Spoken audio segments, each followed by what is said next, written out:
মা কালীর দর্শন করতে রামপ্রসাদের ভিটেতে। এখন আমরা আছি রামপ্রসাদের ভিটে।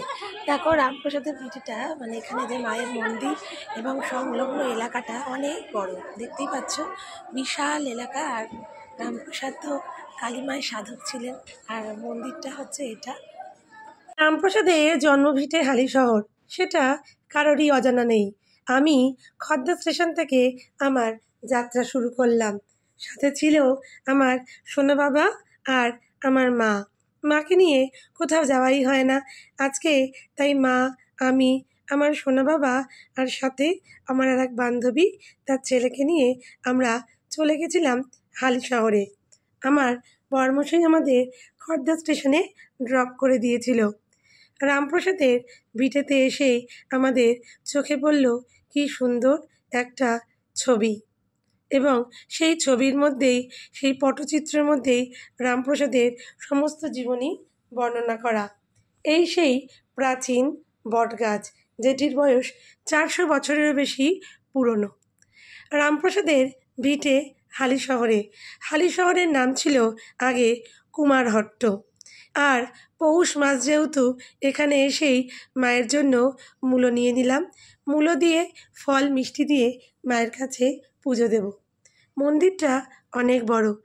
আগে তোমরা সবাই মাকে ভালো করে দর্শন করে নাও। এই মন্দিরের সাথে বিশাল সংলগ্ন এলাকা, তার সাথে রয়েছে প্রাচীন শিব মন্দির। রামপ্রসাদের গঙ্গাঘাটটাও যে স্নানের ঘাট, সেটাও তোমাদের দেখিয়েছি। আর এই গাছে সবাই সবার মনস্কামনা জানিয়ে ঢিল বাজছে। এই ঘরের মধ্যেই রামপ্রসাদের মূর্তি আছে। এখানে নিয়মিত পূজা করা হয়। আর এই ঘরেই ভোগ প্রসাদ দেওয়ার জন্য কুপন বিতরণ করা হয়। সামনে রয়েছে বিশাল বড় একটা পুকুর। জায়গাটা বিশাল এলাকা জুড়ে আর খুব সুন্দর। তুমি তোমার পরিবার নিয়ে এসে সারাটা দিন এই মায়ের মন্দিরে খুব সুন্দরভাবে কাটাতে পারো, পুজো দিতে পারো এবং সাথে প্রসাদ গ্রহণ করতে পারো। আমরা এখন মন্দিরের গর্ভগৃহে প্রবেশ করছি। মন্দিরের ভেতরে একটা নিয়ম আমাকে বড় আশ্চর্য করলো।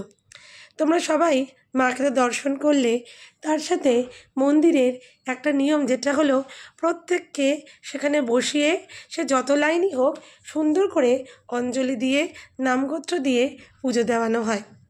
ব্যাস এরমভাবেই আমরা আমাদের পুজো সম্পন্ন করলাম। আর রামপ্রসাদের ভিটের এই ভিডিও তোমাদের কেমন লাগলো অবশ্যই জানিও। চলো টাটা।